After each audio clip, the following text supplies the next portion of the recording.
Tere õhtust kõigile. Tere tulemast 13. Power Estonia laivi.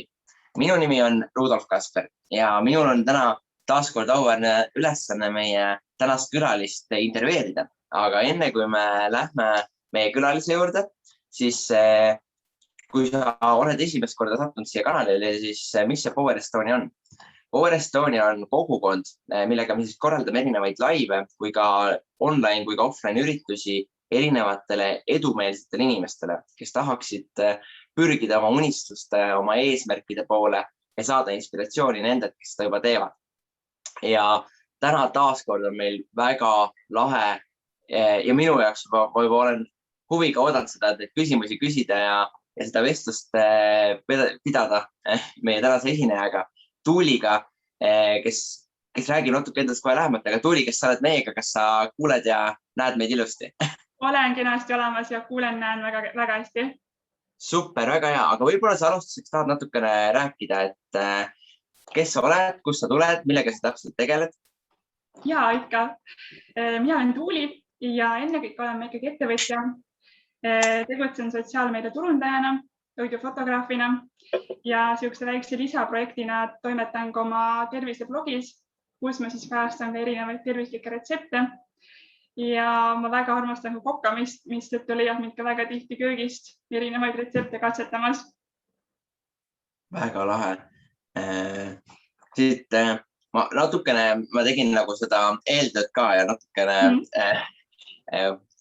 mitte spikerdanud, vaid ühesõnaga vaatasin ette, et su Instagrami ja ma nägin, et seal oli tõesti hästi ilusaid, nagu just kogu seda toitumispoolt, seda ma nägin hästi palju, aga mida ma nägin, oli, et mul jäi silma, et see on kõik ka taimetoit ja vegan. Kas sa oled ise ka täielik vegan või on see lihtsalt selle blogi siis välja vaadata? Olen, jah, ise olen taimetoitlane, täistaimetoitlane. Et ma päris veganiks ennast ei tituleeri, et mulle lihtsalt ei meeldi ennast niimoodi sildistada või piiridesse seada, aga olen taimetoitlane, jah. Okei, väga lahe. See on nagu just see on omaette pikk valdkond ja ma tahaks hästi süvitsi sellesse minna ka, aga ma kardan, et täna seda ei jõua, aga teinekord siis me saame su ilusti tagasi kutsuda, et sellest nagu et see on nagu omaette suur valdkond, et kuna me intervjueerime ettevõtjaid nagu sina, aga me intervjueerime just erinevad valdkondade inimesi, siis teinekord saad tulla kui toitumise inimene meile ka rääkima.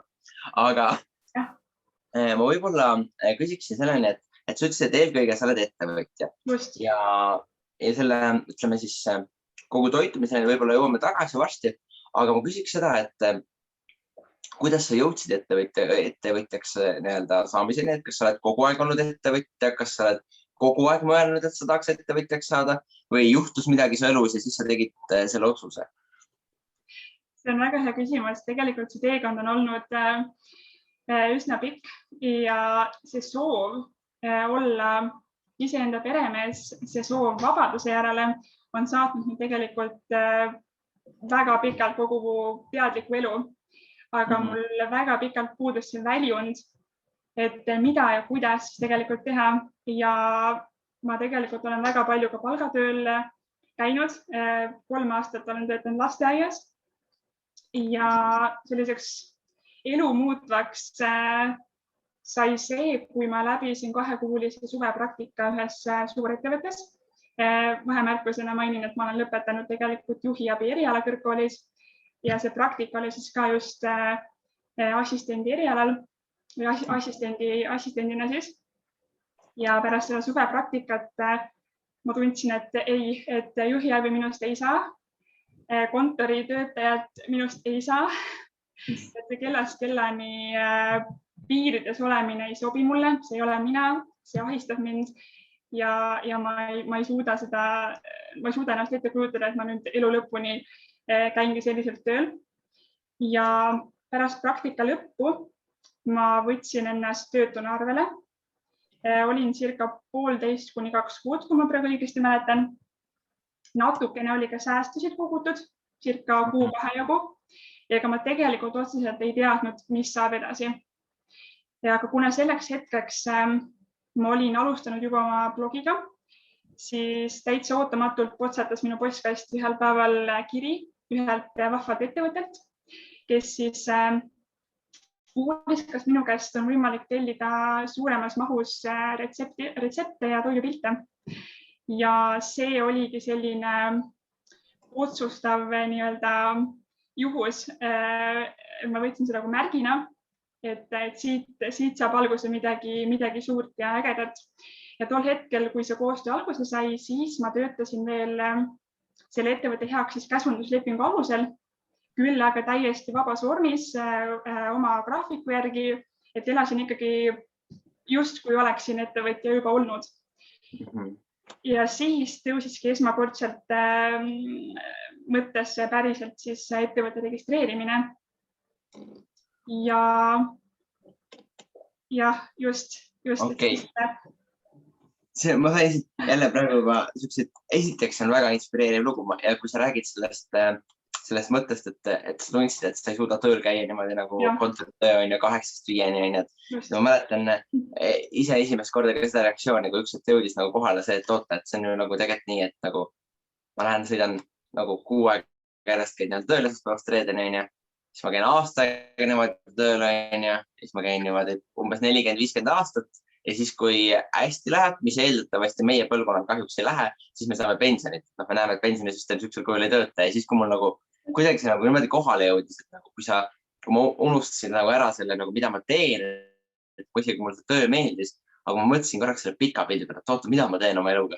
Et nagu nii äge kuulda seda nagu, et neid mõtteid niimoodi nagu tekib. Ja sa rääkisid, et sa olid juba oma blogiga alustanud, ehk siis, aga kas sa alustasid oma blogiga sellele eesmärgile, et nagu, kui sa seda tegema hakkasid, et et ma nüüd tahan kunagi sellest tulu teenida või sellest ettevõtte teha, või sa alustasid sellega kui hobiga? Et see on, ma arvan, ka paljude jaoks tähtis teha. Ma olen just kokku puutunud nende inimestega, kes alustavad blogidega või siis mingite kodulehtede, Instagramide asjadega, aga mõtlen just seda, et kas sina alustasid sellepärast teadlikult, et hakata sellega tulu teenima või pigem sa tegid seda lihtsalt sellepärast, et see on äge hobi? See on hästi hea küsimus, sest tegelikult see on nii ja naa. Ma tahtsin jagada tervislikust toidust informatsiooni, retsepte, küll aga ma nägin selles ka võimalust ennast justkui promoda läbi oma teadmiste ja ma nägin selles kui võimalust tulu teenimiseks tulevikus. Ja see toimis. Ja, aga kui nüüd, kui me võtame korraks, me rääkisime korraks, et sa olid 3 aastat töötasid ja vahepeal pausi, et millal see su teekond täpselt algas siis? Ütleme nüüd see teekond, kui sa tulid sealt töölt ära ja said selle esimese pakkumise, kus neid retsepte ja toidupilte pidid tegema? Ma nüüd pean meenutada, see oli niimoodi, et ma tulin ära töölt, töötasin tol hetkel lasteaias, siis tulin töölt ära maikuus, juulis läksin praktikale, septembri esimesel nädalal lõppes praktika, september, oktoober ja novembri alguses sain selle pakkumise ja novembris siis hakkas uus elu nii-öelda. Nii lahe. Kas see november oli siis reaalselt nüüd eelmine aasta siis november? Ei olnud, see oli nüüd 2018. Okei. Ma võin nende aastaarvudega siin natuke panna kuussemaani. Ja, ei. Lihtsalt. Ja, lihtsalt, et ma just mõtlesin, et umbkaudselt sa tead, et kui pikk see teekond on olnud ja ma arvan, et siin on ka nagu juba häid mõtteid, millega ma tegelikult natukene läheks ka süvitsi, et meie põhiline võib-olla kuulaja või sihtgrupp, keda me tahame nende podcast'e kuulata, kõnetada, on see, need inimesed, kes tahavad midagi endale luua, võib-olla neil ei ole veel seda julgust, võib-olla nad juba on seda teekonnal. Ja kuna see on just seal teekonna algul, siis kui korraks võtaks selle, kui sa sellega blogiga alustasid ja käisid veel ka tööl, et kas nagu, kuidas sa oma aega planeerisid? Ma mõtlen just selle poole pealt, et paljud inimesed alustavad ju mingite projektidega ka niimoodi, et käivad veel oma tavatööl. Et kas sul olid nagu lihtsalt, et oma vabal ajal sa võtsid selle aja või sul olid mingid, kus sa planeerisid kuidagi oma aega või kuidas sa jõudsid mõlemad teha? Tegelikult juhtuski nii, et selle blogi ma lõin sisuliselt vahetult pärast seda, kui ma palgatöölt ära tulin Mhm. ja enne praktikale minekut ja tegelikult selle blogi loomise ja esimese nii-öelda koostöö vaheline aeg oli väga-väga lühike. Okei.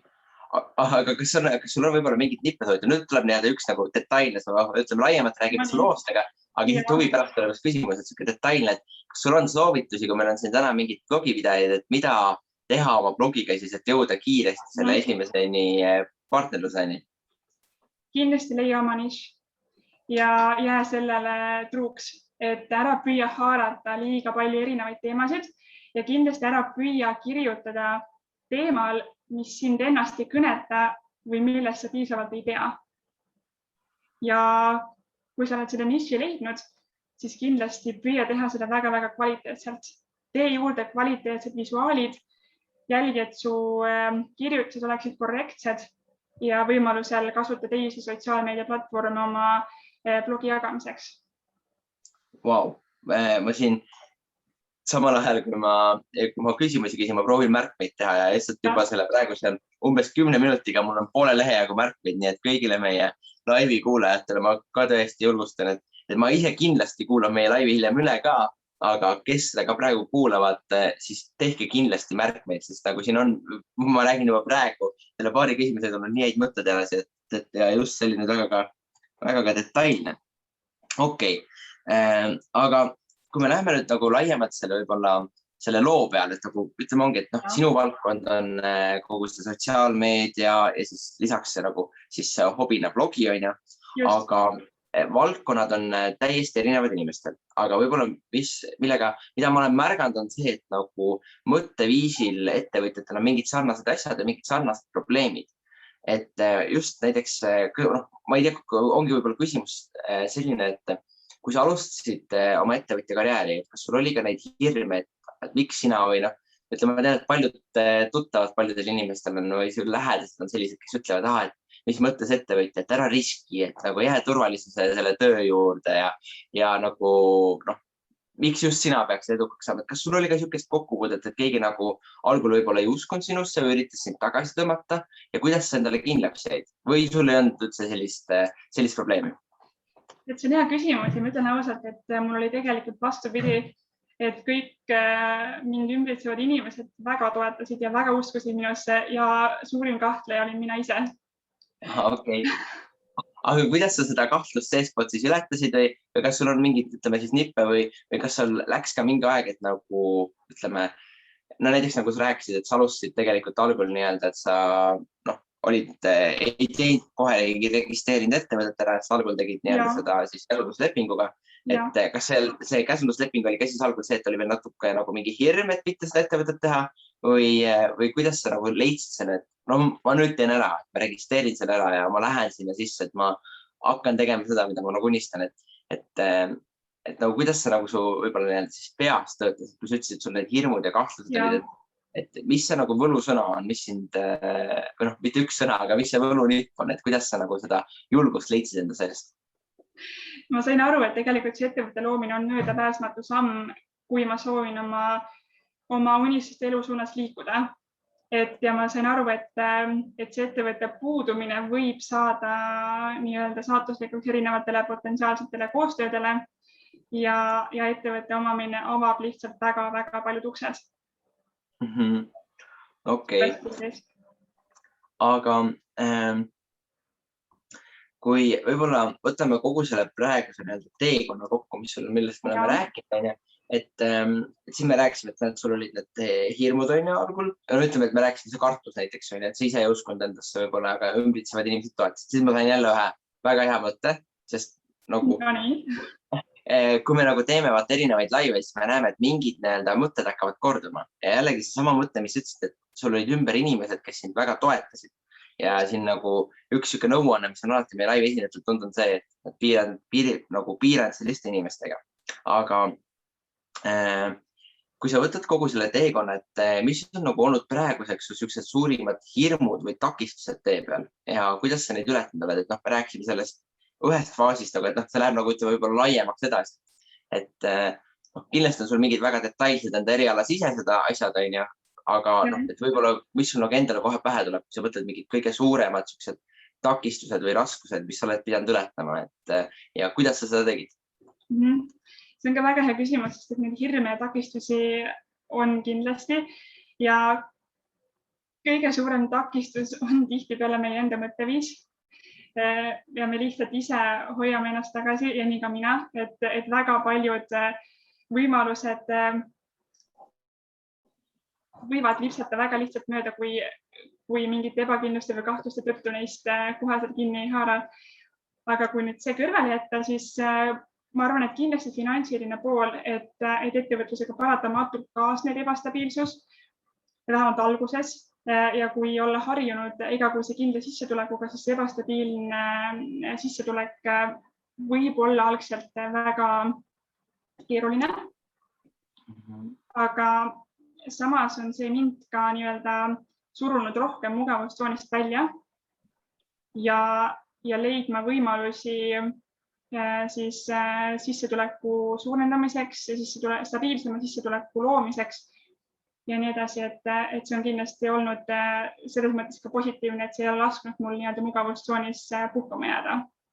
Väga lahe ja mulle meeldib see, juba praegu ma näen seda suhtumist, ettevõtja suhtumist, et seda on nii äge kuulda ja ma arvan, et see on just see mõte, mida ma ka juba siit näen, et mida paljudel inimestel oleks vaja, mida ei ole, just see suhtumine. Aga mul tuli ka endal kohe just kuidagi viimasel ajal, ma olen kuulnud 2 mõtet selle sama ettevõtjate finantsi kohta, et üks mõte oli see, et ühele ettevõtjale ütles siis üks palgatöötaja, et kuidas sa suudad töötada niimoodi, et sa ei tea, kui palju sa sel kuul raha teenid. Ja siis ettevõtja vastas sellele palgatöötajale, et mina ei saa aru, kuidas sa suudad töötada kuu aega, teades täpselt, kui palju sa teenid. Ja teine mõte oli just see, et kui sa rääkisid ka sellest, et algul oli see finantspool raske, siis Robert Kiyosaki, siukse kirjanik, on rääkinud sellest, et raha on nagu narkootikum ehk siis või uimasti mingi asi, et meil tekib nagu see harjumus, kus me seda saame. Ja kui me oleme palgatööl harjunud käima, siis meil ongi nagu tekkinud see nii-öelda sõltuvus juba, et me saame oma doosi kord kuus kätte ja nüüd sealt nagu välja murda, siis ongi see raske, aga samas kui sa selle ära teed, siis sa oled võit, siis sul nagu see, nagu sa mainisid, mugavustsooni, see areneb ja suureneb väga-väga võimsalt, et sa saad ükskõik nagu mida siis teha edasi, sest ükskord me tabame ära selle mõtte, et meil ei ole piire. Vähemalt kuidagi mul endal, nagu ma tunnetan, kuna ma olen ka väga noorelt alustanud oma ettevõtja karjäärina, siis ma nagu näen nii palju seda, et me oleme täiesti erinevas valdkonnas, aga nagu need mingid mõtted ja hirmud ja asjad on olnud täpselt sama. See on nagu näha ja jälle väga lahedalt, et see on nagu sarnane. Aga ma küsiks sult kohe siukse küsimuse nüüd, mis on ainukene küsimus peaaegu, mida ma küsin kõikidelt meie laivi osalejatelt. Ja see küsimus tegelikult ei ole minu välja mõeldud. Selle küsimuse soovitas mulle küsida kõikidelt meie laivi esinejatelt minu mentor. Ja me täna räägime ju sellest, et kuidas tegelikult sa elad oma südame järgi, kuidas sa teed seda, mis sulle meeldib, kuidas sa viid oma kirge ja eesmärke ellu. Aga alati on mingid asjad, mis hoiavad veel tagasi, et saame kuidagi veel edasi kasvada. Ja nüüd see küsimus on võib-olla see, et võib-olla sõnastatud niimoodi, et kas sul on mingid valdkondi või mingid tegevusi, mis sa tehaksid, kus sa peaksid tegelikult veel vaeva nägema, kus sa peaksid veel kasvama, aga kas mugavustsoon või mingi muu asi hoiaksid nagu tagasi, et sa teadlikult ei tegele selle poolega. Et miks ma selle küsimuse küsin, ma selgitan lahti, on see, et kui meie laivega kuulatakse, et siis need inimesed, kes meid kuulavad, mõistaksid, et sel hetkel, kui me lähme nagu unistuste teele, siis me ju või oma eesmärkide teele või elame seda, mis me nagu teeme seda, mida me tahame, siis tegelikult me ei ole ikka ideaalsed inimesed, meil on alati ikka vaata asju, mida veel õppida ja paremini teha. Aga et kas sul on nagu mingi siuke punkt, kas sa oled nagu teadvustanud endale, et ma tegelikult peaks selle asjaga rohkem tegelema, aga ma ei tea, ma kuidagi niimoodi viilin sellest nimelt kõrvale. Ja, on kindlasti. Mul on tegelikult mega suur esinemishirm ja kaamera ees rääkimise hirm ja ma tunnen, et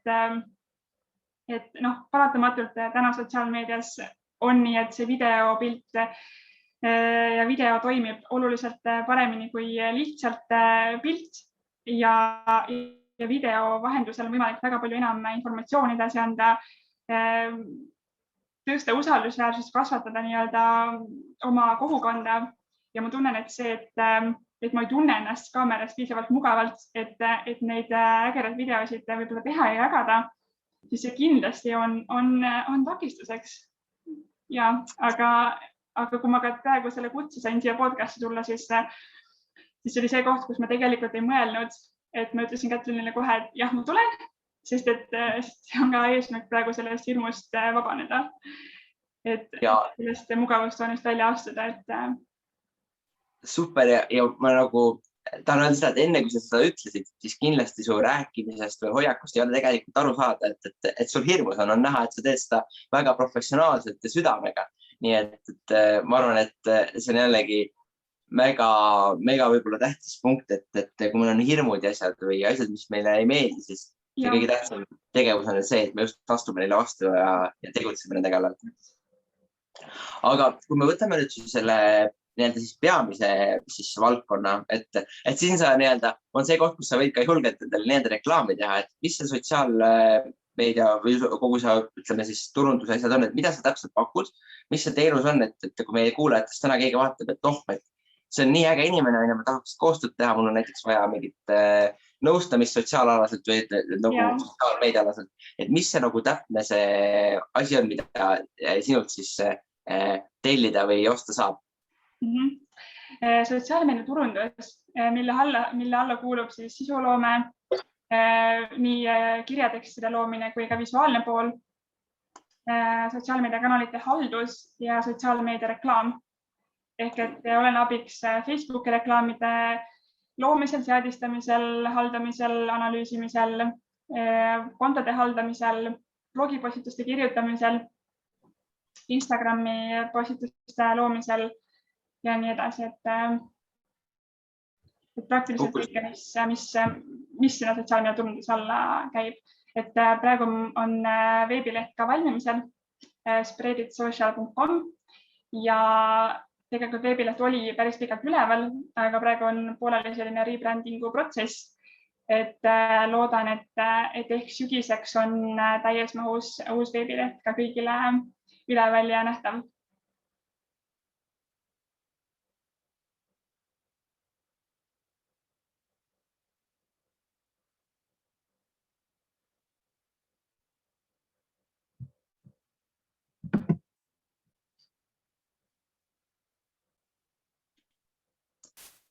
Kuna meie laivi salvestab siis kõige parem kaamera, mis meil on olemas, ehk siis telefon, siis juhtub vahepeal selline olukord, et kui tuleb kõne vahele, siis tekib väikene auk, meil pole seda enne nüüd juhtunud, aga läheme ilusti ühesõnaga, et võib-olla korraks katkes ära, aga kõik ei ole hullu, see on loomulik selline takistuste ületamine.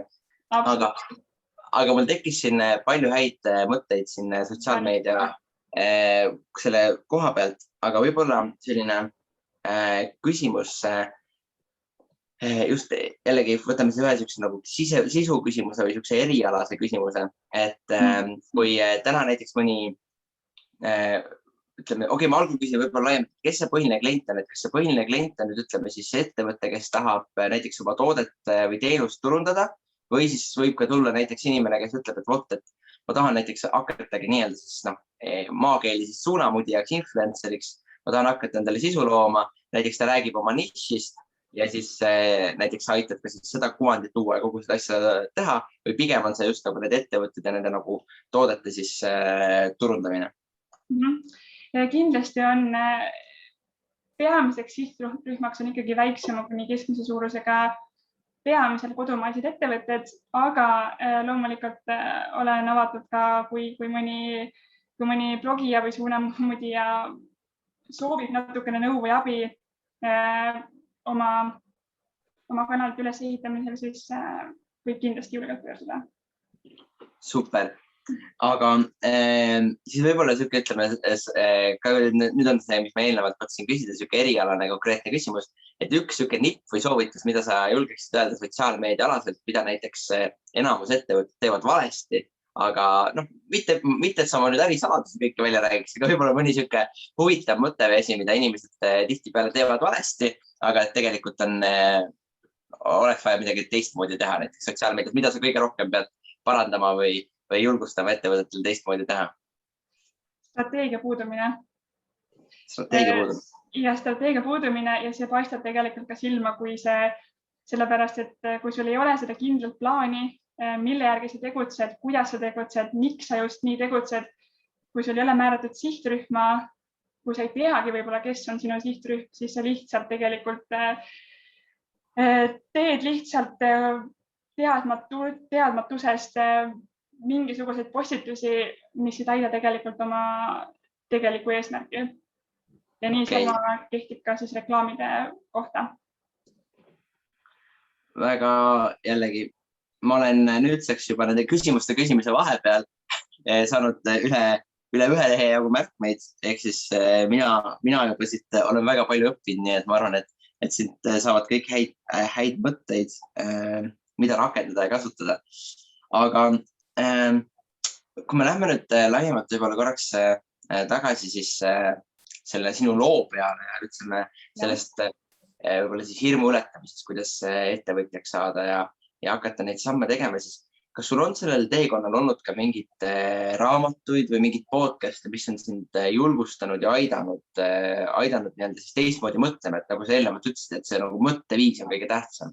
Kas sul on mingeid selliseid asju, mis sind on kõnetanud, aidanud? On kindlasti, et nii nagu ilmselt paljusid teisigi inspireerivad kõige enam teiste inimeste lood, teiste inimeste kogemused, siis mind on tegelikult väga palju inspireerinud ja aidanud Täitsa Pekkis podcast, kust on läbi käinud väga-väga suurel määral erinevaid väga põnevaid persoone, kes on jaganud oma lugu ka ettevõtluse teemal ja muudest elutakistustest ja õnnestumistest ja need on korduvalt andnud mulle sellise poweri ja sellise viimase nagu tõuke, et võib-olla astuda sammuke ka oma mugavustsoonist taaskord välja ja liikuda ikkagi oma eesmärkide suunas. Ja teisena, mis ma välja tooksin, on erinevad sellised motivatsioonikõnelejad, eesotsas näiteks Tony Robbinsiga, kelle videosid ma väga sageli ka YouTube'ist vaatan, et nii kui ma tunnen, et hakkab selline kõhkluste ja kahtluste laviin nagu peale tulema, siis ma võtan videod lahti ja neist juba õhkub sellist powerit, need on alati nii tugeva sõnumiga, et need aitavad seda fookust jälle nagu paika saada ja edasi tegutseda. Väga jällegi mingid asjad, mis korduvad või mingid mõtted, aga see on nii äge, et ma kindlasti paneme need Tony Robbinsi ja selle Täitsa Pekkis podcasti need nimed ka siia siis laivi alla, et kõik huvilised saavad täpselt guugeldada, kes veel ei ole kuulnud nendest siis, aga see on nii lahe kuulda, et taaskord täiesti teistsugune valdkond kui mõned meie eelnevad esinejad, aga mingid mõtted on samad, mingid nii-öelda abistavad mõtteid muutvad materjalid on täpselt samad. Aga meil jookseb vaikselt ka aeg peale, meil on veel natukene aega, aga ma küsiksin niisuguse küsimuse võib-olla tulevikule suunatud, mis on palju levinud küsimus tavaliselt töövestlustel, aga mulle meeldib inimesed seda küsida, sest see annab võib-olla ka seda nii-öelda pilti rohkem sinust ja sellest, kuhu sa tahad jõuda. Ehk siis küsimus on tegelikult hästi lihtne. Kus sa tahaksid olla 10 aasta pärast? See on väga hea küsimus ja kindlasti mul on omad eesmärgid, soovid, mille poole ma tahaksin liikuda, mida ma tahaksin saavutada. Aga ma tooksin ikkagi välja 3 väärtust, millest inspireerituna ma toimetan praegu ja mis ma loodan, et saadavad mind ka nii 1, 2, 5 kui ka 10 aasta pärast. Ja nendeks on õnn, rahulolu ja vabadus. Et need on need, mis ajendasid mind tegutsema, millest inspireerituna ma igapäevaselt teen neid asju, mida ma teen. Ja ma arvan, et need on need olulised väärtused, mida ma tahaksin ka nii-öelda siis säilitada enda jaoks. Vau, see on midagi jälle nii nagu super lahedad praegu, et sa oled selle nagu võetnud väärtustele välja, et see on eraldi jälle. Ma aina saan seda inspiratsiooni siit praegu, nii et see on tõsiselt. need on, ma arvan, kõik väga head sõnad, millest lähtuda ja mille poole pürgida.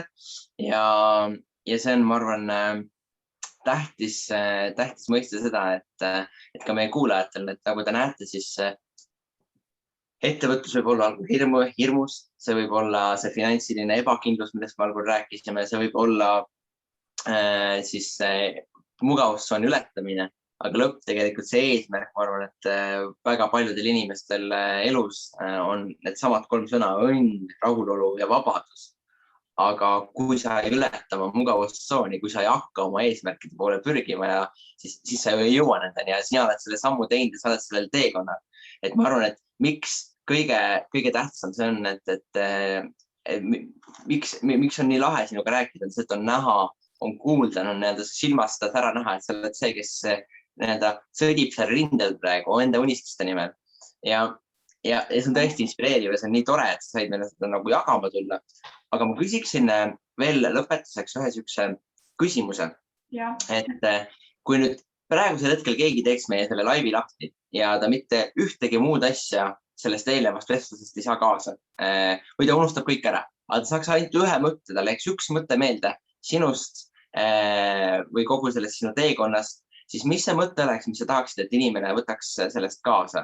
Et mida sa arvad, et mis see võiks olla sihuke mõte, mis võib-olla sinu loo võtab kokku, aga et annab nagu, et mida sa kõige rohkem oled õppinud või mida sa tahaksid, et inimesed nii-öelda siis oma igapäevaelus kasutaksid? Ma arvan, et see võiks olla, et usu endasse ja kõik on võimalik. Sellepärast ma täna ka näen, et väga paljud inimesed jätavadki tegemata mõned asjad, mis võib-olla teeksid neid õnnelikuks ja aitaksid või looksid nii-öelda, mis aitaksid luua nende unistuste elu, aga see usk endasse ei ole piisav ja ei julgeta selle sammu astuda. Et ma arvan, et see on üks olulisemaid asju. See on väga hea mõte. Mul on siuke tunne, nagu ma oleks selles laivis väga palju öelnud, et see on väga hea mõte, aga ma päriselt ka praegusel hetkel nüüd lähenen 2 lehele ja märkab, et selles suhtes see on väga hea, väga head mõtted ja need on tõesti, ma arvan, sellele inimesele, kes täna on avastamas seda enda teekonda või on tegemas neid esimesi samme, et minna sinna oma teekonnale ja jääda endale kindlaks, et need kindlasti aitavad teda. Aga kahjuks meil jookseb aeg peale, nagu mõtlesin, mul on neid küsimusi ja mõtteid siin tohutult veel, alates siis eriala valdkonnast, alates toitumisest kui ka laiemast mindsetist, aga eks me saame seda ka kunagi võib-olla sind uuesti laivi kutsuda. Aga praeguseks ma tahan tänada kõiki meie kuulajaid, et te olete meiega olnud. Kui see live kõnetas teid ja meeldis teile, siis julgelt subscribe'ige sellele kanalile, julgelt leidke meid Facebookist ja Instagramist ja te olete oodatud siis meie järgmistesse laividesse, mis siis järgmine on juba järgmisel teisipäeval ja eks siis täpselt nädala aja pärast, aga te olete kõik oodatud ühinema selle community'ga ja mis kõige tähtsam, viige oma eesmärgid õnnestused ellu. Aga aitäh, Tulli, sulle tulemast. Aitäh, et sa jagasid seda kogemust ja tõesti ma hoian pöialt, elan sulle kaasa, et kõik need unistused ja eesmärgid läheksid täide ja 10 aasta pärast sa elaksidki täpselt sellest 3 printsiibist lähtuvalt: õnn, rahulolu ja vabadus. Aitäh sulle tulemast. Ilusat õhtut ja tšau!